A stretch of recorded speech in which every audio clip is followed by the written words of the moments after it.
বন্ধুরা, এখন আমরা ওয়াটার বাইকে চড়বো একটু সময়ের। বন্ধুরা, এখন আমরা সমুদ্রে ওয়াটার বাইকিং করব। আপনারা আমাদের দেখতে পাবেন ওয়াটার বাইকিং করতে এবং সম্পূর্ণ ন্যাচারাল ভিউ। দেখেন সমুদ্রের ঢেউ তীরে আশ্রয় পড়তেছে, অসাধারণ অনুভূতি।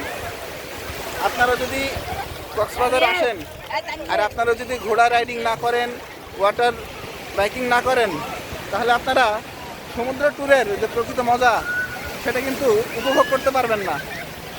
আপনাদের যদি প্রকৃত মজা অনুভব করতে হয় তাহলে কিন্তু আপনাকে এইসব রাইডিং যতগুলো আছে সবগুলো রাইডিংই আপনাদেরকে উপভোগ করতে হবে, রাইডিং করতে হবে, তাহলে এর মজাটা আপনারা ফিল করতে পারবেন। দেখেন কি স্রোত আমাদেরকে টপকায় চলে যাচ্ছে। আচ্ছা, এরপর আবার ভিডিওতে আসতেছি এরপরের অংশ নিয়ে। আমি আর আমার বন্ধু দুইজন এখন আমরা ওয়াটার বাইকিং করব। দেখা হচ্ছে।